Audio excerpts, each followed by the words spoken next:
Now we know that my man Les here is a mover and a shaker in the political world.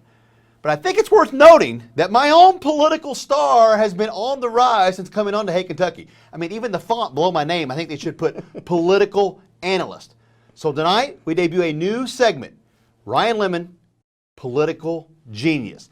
Les is going to grill me here on some new bills that are coming up in the 2020 legislative session. So Les, I have no idea what's coming. I want you to fire away my political expertise. I got my pen, got my paper, I'm ready. Ryan, I'm excited. Let's go. First, all right, the minimum wage. Senator Reggie Thomas and Representative Kathy Hinkle have a proposal that would gradually increase the minimum wage to $15 an hour.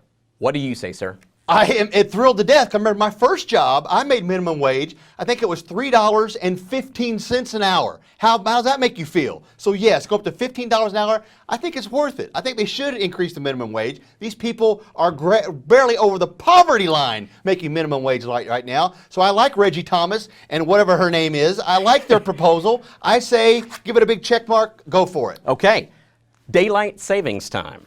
A lot of controversy around it. Representatives Bart Rowland and Brandon Reed have a bill that calls for Kentucky to adopt daylight savings time year-round so we don't have to go back and forth. What is your opinion? I'm jumping up and down in circles and doing cartwheels if we can get the entire state of Kentucky on the same time. I grew up in a little pocket of Indiana. This will make you crazy, where we didn't even change our clocks all year round. Half the year we were on Eastern time, half the year we were on Central time. We called it, are you on fast time or slow time? Drove me insane. So now here in Kentucky, we got half the state on Eastern time, half the state on Central time. Yes, this is a huge plus. But now, Ryan, you understand we're not talking about Eastern time and Central time. We're talking about daylight savings time. So when you roll your clocks back. I want the whole state on the same time all the time. Okay, well, that's a bigger bill than what they're proposing. I want it. Do it. Okay. All right. Well, yes. we'll talk to them. I'm telling you what, whoever puts that in place has my vote for life. Okay, next one.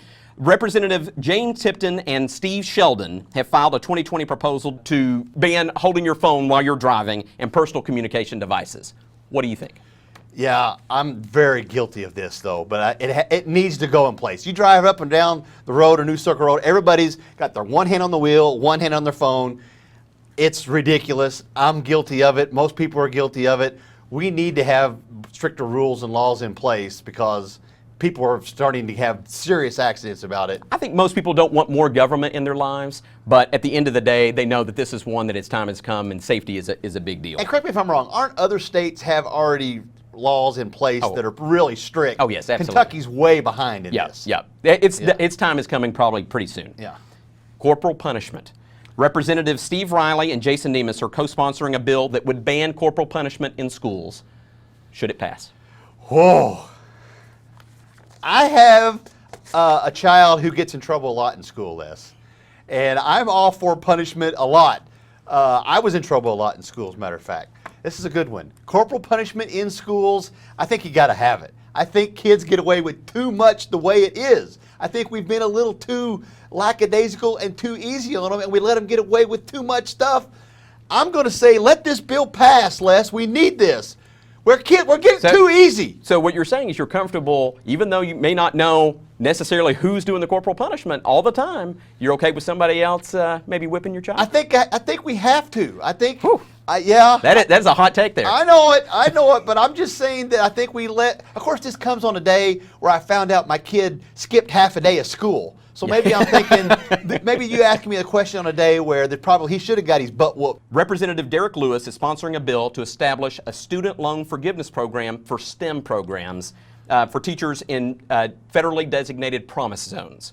First, do you even know what STEM and promise zones are? I know you're getting ready to tell me what they are, so yes. I can be educated on Derek Lewis's bill here. So we're talking about science, technology, engineering, math. STEM. And then the federally designated zones, or the promise zones, are in areas that are economically struggling.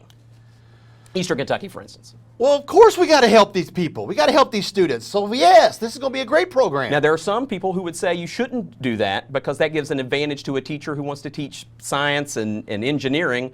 But what about the English teacher? What about the social studies teacher? Shouldn't they get the same advantage?